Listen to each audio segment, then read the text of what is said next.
बिस्मिल्लाहिर्रहमानिर्रहीम। मुहतरम नाज़रीन, अस्सलामु अलैकुम। हमारे चैनल SZ यूट्यूब में खुश आमदीद। सबसे पहले हमारे चैनल को सब्सक्राइब कर ले और घंटी के निशान को प्रेस कर दे ताकि आपको आने वाली हर नई वीडियो का नोटिफिकेशन मिल सके।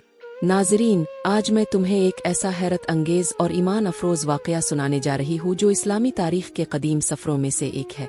ये एक ऐसे शख्स की कहानी है जो सच्चाई की तलाश में अपनी पूरी जिंदगी लगा देता है, दुनिया के मुख्तलिफ ख़ित्तों में सफ़र करता है, मुसीबतें सहता है, ग़ुलाम बना लिया जाता है, लेकिन हिम्मत नहीं हारता, और फिर आखिरकार इसे वो हकीकत मिल जाती है जिसकी जुस्तजू में वो निकला था।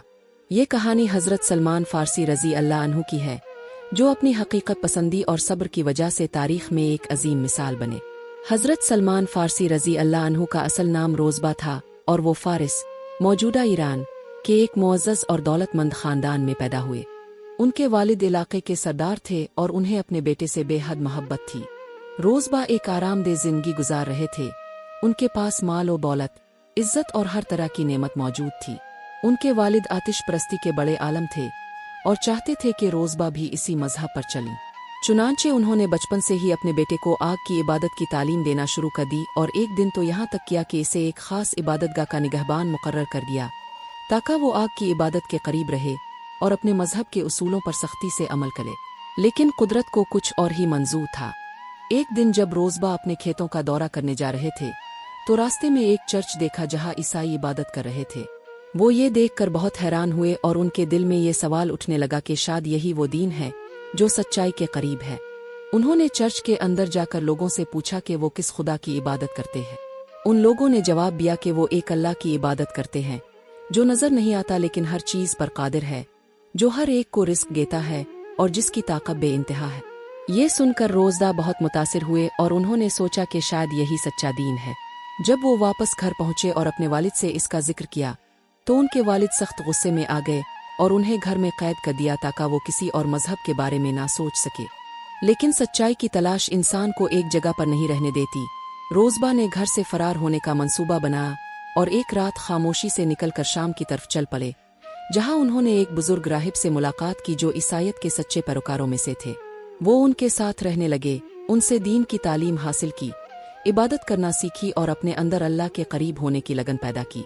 चंद सालों बाद जब उनके उस्ताद की वफ़ात का वक्त करीब आया तो उन्होंने रोज़बा से कहा कि अगर तुम वाकई सच्चाई की तलाश में हो तो याद रखो कि आखिरी नबी अरब की सरजमीन में आएंगे, उनकी कुछ निशानियां होंगी और वो दुनिया को हक की तरफ बुलाएंगे। रोज़बा के दिल में इस बात की गहराई उतर गई और जब उनके उस्ताद का इंतकाल हो गया तो वो मज़ीद सच्चाई की तलाश में निकल पड़े। वो एक काफिले के साथ अरब की तरफ रवाना हुए, लेकिन रास्ते में उनके साथ धोखा हुआ और उन्हें गुलाम बनाकर मदीना में बेच दिया गया। यहाँ किस्मत का खेल देखो कि वो सरजमीन जिसे पाने के लिए वो इतने लंबे सफ़र पर निकले थे, वही उन्हें गुलाम बना दिया गया। वो एक यहूदी के गुलाम बन गए और खजूरों के बाग में काम करने लगे। उनके पास ना अच्छा खाना था, ना आराम, ना कोई सहूलत, लेकिन वो जानते थे कि अल्लाह ने उन्हें यहाँ किसी खास मकसद के लिए भेजा है। एक दिन मदीना में शोर उठा के कोई नबी आया है जो खुद को अल्लाह का रसूल कहता है। सलमान फ़ारसी रज़ी अल्लाह अन्हु को फ़ौरन अपने उस्ताद की बात याद आई। उन्होंने तहकीक शुरू कर दी, नबी करीम सल्लल्लाहु अलैहि वसल्लम की निशानियां देखी, उनके अखलाक, सादगी और किरदार को परखा। जब वो उनके पास पहुँचे तो उन्होंने नबी करीम सल्लल्लाहु अलैहि वसल्लम को खजूरें पेश की और कहा कि ये सदका है, अपने वो खजूरें खुद ना खाएं बल्कि अपने सहाबा में तकसीम कर दे। सलमान फ़ारसी रज़ी अल्लाह अन्हु जानते थे कि आखिरी नबी सदका कबूल नहीं करेंगे लेकिन तोहफ़ा कबूल करेंगे। अगले दिन वो कुछ और खजूरें लेकर आए और कहा कि ये तोहफ़ा है। इस बार नबी करीम सल्लल्लाहु अलैहि वसल्लम ने खजूरें खुद भी खाई और सहाबा को भी दी। सलमान फ़ारसी रज़ी अल्लाह अन्हु को यकीन हो गया कि यही वो नबी हैं जिनकी उन्हें तलाश थी। इसके बाद उन्होंने नबी करीम सल्लल्लाहु अलैहि वसल्लम की पुश्त पर मोहरे नबूवत की निशानी देखी, जो कि आखिरी दलील थी कि यही वो सच्चाई है जिसके लिए उन्होंने अपनी ज़िंदगी गुजारी। वो फ़ौरन ईमान ले आए और नबी करीम सल्लल्लाहु अलैहि वसल्लम के करीब हो गए।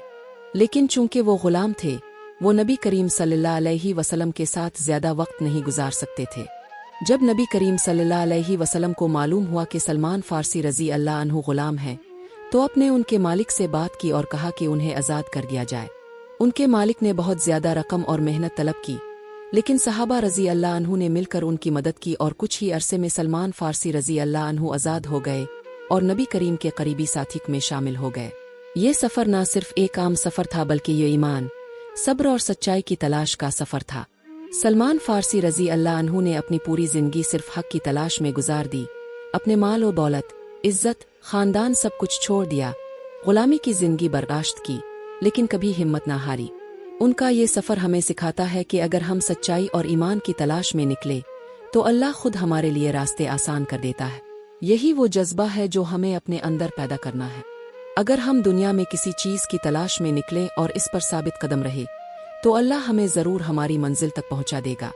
اگر سلمان فارسی رضی اللہ عنہ جیسا شخص جو ایک معزز خاندان سے تھا غلام بن سکتا ہے، سفر کی سختیاں برداشت کر سکتا ہے اور پھر بھی حق کو پا سکتا ہے، تو ہم بھی اپنی زندگی میں مشکلات کو جھیل کر سچائی تک پہنچ سکتے ہیں۔ اللہ ہمیں بھی صبر، استقامت اور حق کی تلاش کی توفیق عطا فرمائے۔ آمین۔